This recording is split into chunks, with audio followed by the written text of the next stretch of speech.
নতুন বছরের নতুন চমক, লক্ষ্মী ভাণ্ডারের নতুন হাওয়া। আপনারা সবাই জানেন বাংলার লক্ষ লক্ষ মহিলার কাছে এই লক্ষ্মীর ভাণ্ডারে কতটা গুরুত্বপূর্ণ এবং এই 500 এবং 1000 টাকা পেয়ে কতটা খুশি, সংসারের কতটা কাজে লাগে। এই 500 এবং 1000 টাকাকে আরও বৃদ্ধি করার জন্য, আরও বাড়তি টাকা দেওয়ার জন্য মাননীয় মুখ্যমন্ত্রী মমতা বন্দ্যোপাধ্যায় সমস্ত লক্ষ্মীর ভাণ্ডারের গ্রাহকদের জন্য দারুণ বড় খুশির খবর ঘোষণা করলো। 2024 সালকে কেন্দ্র করে এই জানুয়ারি মাস থেকে আপনারা নতুন সুবিধা পেতে চলেছেন। কি সেই নতুন সুবিধা, কি পাবেন, সব কিছু জানতে পারবেন এই ভিডিওতে। এবং জানিয়ে রাখি, প্রত্যেকের টাকা কিন্তু বাড়তে চলেছে এই জানুয়ারি মাসকে 2024 সালকে কেন্দ্র করে। তা চলুন আমরা বেশি কথা না বাড়িয়ে আমরা এক এক করে দেখে নিই কত টাকা বাড়ছে এবং কি আমাদের নতুন সুবিধা এই লক্ষ্মীর ভাণ্ডার প্রকল্পে থেকে আমরা পাবো। আমরা A to Z আমরা দেখে নিই। দেখুন, এখানে লেখা আছে লক্ষ্মীর ভাণ্ডার প্রকল্পে নিয়ে সরকারের গুরুত্বপূর্ণ সিদ্ধান্ত। জানুয়ারি মাস থেকেই নতুন সুবিধা পাবেন। তাহলে আপনারা নিশ্চয়ই বুঝতে পারছেন জানুয়ারি মাস থেকে আপনারা নতুন সুবিধা পেতে চলেছেন। তারপরে লেখা আছে দেখুন, পশ্চিমবঙ্গ সরকারের সকল জনকল্যাণমুখী প্রকল্পগুলির মধ্যে অন্যতম হলো লক্ষ্মীর ভাণ্ডার প্রকল্প। মমতা ব্যানার্জি পশ্চিমবঙ্গের মুখ্যমন্ত্রী হওয়ার পর থেকেই বাংলার মানুষের জনকল্যাণের অনেকগুলি প্রকল্প নিয়ে এসেছেন। পশ্চিমবঙ্গের মুখ্যমন্ত্রী মমতা বন্দ্যোপাধ্যায় 2021 সালে বিধানসভা ভোটের পরে রাজ্যের সকল 25 থেকে 59 বছর বয়সী মহিলাদের জন্য এই লক্ষ্মীর ভাণ্ডার প্রকল্পের সূচনা করেন। এই লক্ষ্মী ভাণ্ডার প্রকল্পের মাধ্যমে সংরক্ষিত শ্রেণী SC ST তপশিলি জনজাতি মহিলারা 1000 টাকা এবং জেনারেল কাস্টের OBC ক্যাটাগরি মহিলারা 500 টাকা করে প্রতি মাসে ভাতা পেয়ে থাকেন। লক্ষ্মীর ভাণ্ডার প্রকল্পে এখনও পর্যন্ত যে সকল মহিলারা আবেদন করেননি তারা দুয়ারে সরকার ক্যাম্পের মাধ্যমে আবেদন করতে পারেন। এই প্রকল্পে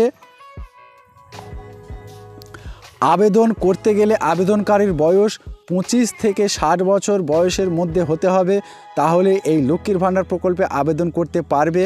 তবে যে সকল বিধবা মহিলারা বিধবা ভাতার মাধ্যমে টাকা পেয়ে আসছেন তাদের জন্য রয়েছে সুখবর। লক্ষ্মীর ভাণ্ডার ও বিধবা ভাতার পেনশন নিয়ে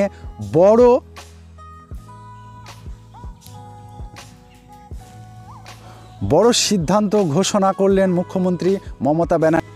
লক্ষ্মী ভাণ্ডার প্রকল্পে যে সকল মহিলাদের আবেদন করেছেন এবং নিয়মিত পাচ্ছেন তাদের সংখ্যা প্রায় 1 কোটিরও বেশি। আবার লক্ষ্মী ভাণ্ডারের প্রকল্পে নতুন করে আবেদন নথিভুক্ত করেছে 9,15,264 জনের মতো। এবং নতুন মহিলার নাম অন্তর্ভুক্ত হওয়ার পরে লক্ষ্মীর ভাণ্ডার প্রকল্পে মোট সংখ্যা বেড়ে দাঁড়িয়েছে 1,98,37,033 জনের মতো। মুখ্যমন্ত্রী মমতা বন্দ্যোপাধ্যায় ঘোষণা করেছিলেন যে পশ্চিমবঙ্গে যে সকল বিধবা মহিলারা আছেন তারা লক্ষ্মীর ভাণ্ডার এবং বিধবা ভাতা উভয় প্রকল্পে আবেদন করতে পারবেন। এই কারণে বহু মহিলা দুয়ারে সরকার ক্যাম্পে লক্ষ্মীর ভাণ্ডার ও বিধবা ভাতা প্রকল্পের জন্য আবেদন জমা দিয়েছেন। সেই আবেদনপত্রের মধ্যে বহু মহিলা কিন্তু লক্ষ্মীর ভাণ্ডার এবং বিধবা ভাতার উভয়ই প্রকল্পের টাকা পাচ্ছেন। তবে বেশ কিছু মহিলা এখনও পর্যন্ত শুধু লক্ষ্মীর ভাণ্ডার প্রকল্পের টাকা পাচ্ছেন কিন্তু বিধবা ভাতা প্রকল্পের টাকা পাচ্ছেন না। তাদের জন্য রয়েছে সুখবর। মমতা বন্দ্যোপাধ্যায় এই দিন বলেন, আমার মায়েরা ও দিদিরা লক্ষ্মীর ভাণ্ডার এবং বিধবা ভাতা সুযোগ এখন থেকে একসঙ্গে পাবেন, এটা তাদের প্রয়োজন রয়েছে। এর পাশাপাশি তিনি আরও বলেন, যারা লক্ষ্মীর ভাণ্ডার প্রকল্পে টাকা পাচ্ছেন তাদের 25 থেকে 60 বছর বয়স পর্যন্ত টাকা দেওয়া হবে। যে সকল মহিলাদের বয়স 60 বছর পেরিয়ে যাবে তাদের লক্ষ্মীর ভাণ্ডার প্রকল্পে টাকা ঢোকা বন্ধ হয়ে যাবে এবং ওই সকল মহিলাদের অ্যাকাউন্টে বার্ধক্য ভাতার টাকা ঢুকতে শুরু করে। এই বাধ্যকতা প্রকল্পের জন্য নতুন করে আবেদন করতে হবে না।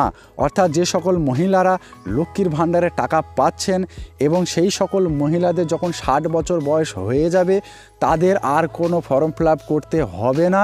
তারা এমনিতেই বার্ধক্য ভাতায় চলে যাবেন এবং প্রত্যেক মাসে বার্ধক্য ভাতার যে পরিমাণ টাকা থাকবে সেই পরিমাণ টাকা সরাসরি নিজেদের ব্যাংক অ্যাকাউন্টে ঢুকতে থাকবে। কোনো অসুবিধা হবে না, কোনো চিন্তার কোনো কারণ নেই। সরকার আরও বাড়াতে চলেছে প্রত্যেক প্রকল্পের টাকা এবং মহিলাদের জন্য আরও নতুন নতুন প্রকল্প নিয়ে আসছে পশ্চিমবঙ্গ সরকার, মাননীয় মুখ্যমন্ত্রী মমতা বন্দ্যোপাধ্যায়। আমি এই জানুয়ারিতেই সেই প্রকল্পের নাম উল্লেখ করব এবং সেই প্রকল্পগুলি জানতে এবং সবার আগে আবেদন করতে এই ছোট্ট চ্যানেলের সঙ্গে যুক্ত হয়ে থাকবেন, কারণ সেই প্রকল্পগুলির নাম আমি পরবর্তী ভিডিওতে নিয়ে আসবো আশা রাখছি। এবং প্রত্যেকে দুয়ারে সরকার ক্যাম্পে আবেদন করবেন এবং টাকা নিজেদের ব্যাংক অ্যাকাউন্টে নিতে থাকবেন। তাই ভিডিওটা সম্পূর্ণ করার জন্য আপনাদেরকে অসংখ্য অসংখ্য ধন্যবাদ। ভালো থাকবেন, সুস্থ থাকবেন। আরও একবার নতুন বছরের আপনাদের জন্য হার্দিক অভিনন্দন। আপনারা প্রত্যেকে ভালো থাকবেন, সুস্থ থাকবেন। দেখা হবে নতুন কোনো প্রকল্প এবং নতুন কোনো ভিডিওতে।